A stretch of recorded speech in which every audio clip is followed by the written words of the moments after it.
Unnerving and remarkable scenes of chaos on the doorstep of the home of American democracy.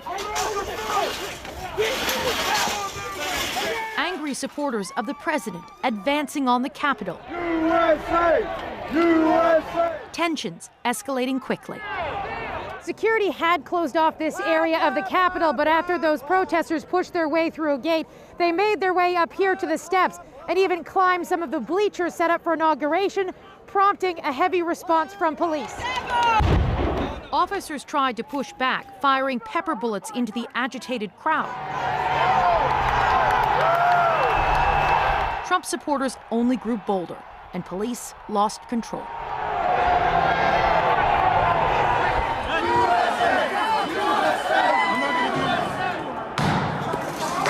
They forced their way into the building. Outnumbering the officers inside, they seized this sacred space, leading to unimaginable scenes and violence.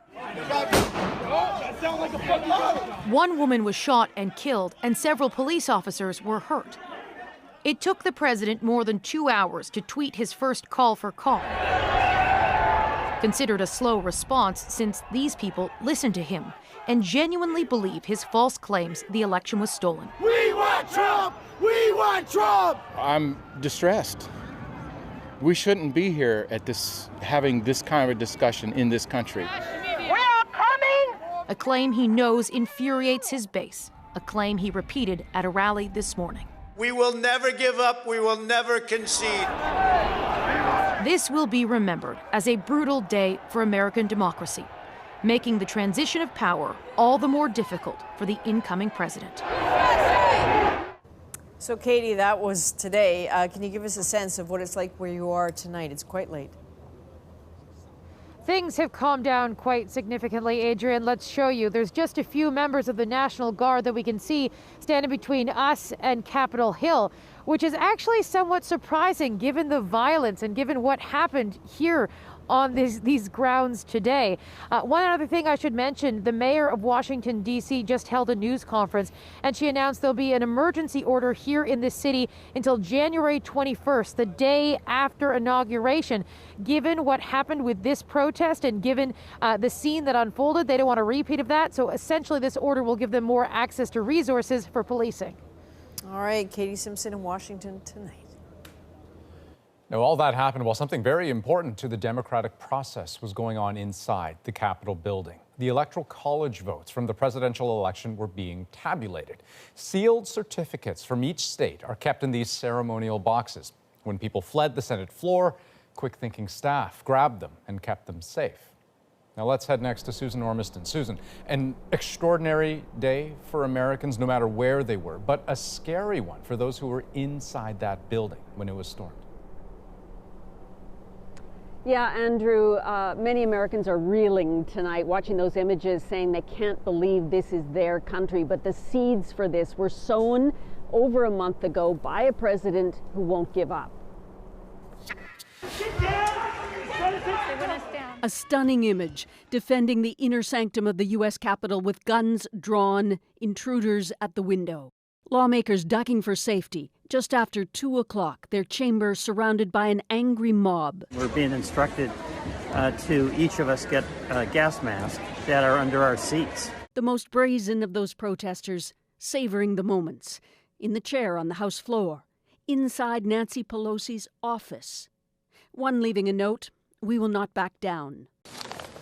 This day was meant to formally certify election results, a routine protocol, with Majority Leader Mitch McConnell urging lawmakers to move ahead.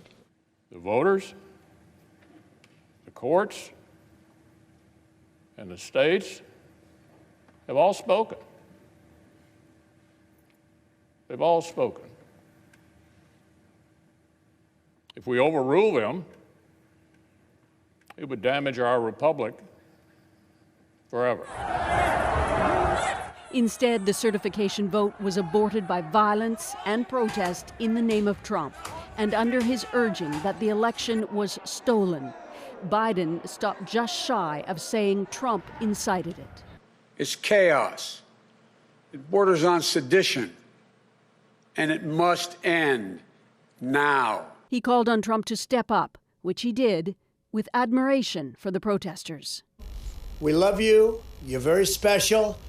You've seen what happens. You see the way others are treated that are so bad and so evil. I know how you feel. But go home and go home in peace. But damage done. D.C. is under curfew. Police are bracing for more riots overnight. Today's events did not happen spontaneously.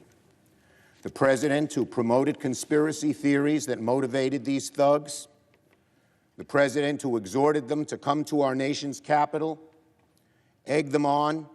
Legislators did go back to work tonight to try to finish what they started, to officially make Joe Biden president.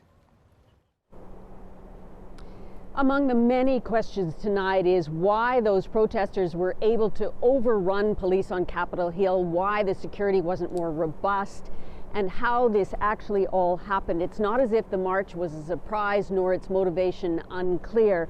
And the resistance that we see today in Washington is not going to fade away. I mean, many will be unfazed, thinking that this is just desserts for the stolen election that President Trump keeps promoting.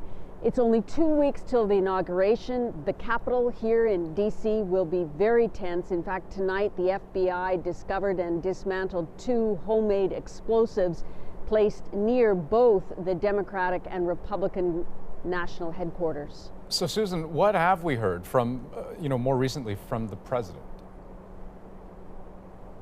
Well, not that recently at all. His last tweet was about 6 o'clock, saying that the supporters need to remember this day forever. He called the election fraudulent again, and then Twitter blocked him out of his own account for the next 12 hours and Instagram for 24 hours and warned that the suspension may be more permanent. Susan Ormiston, thank you very much.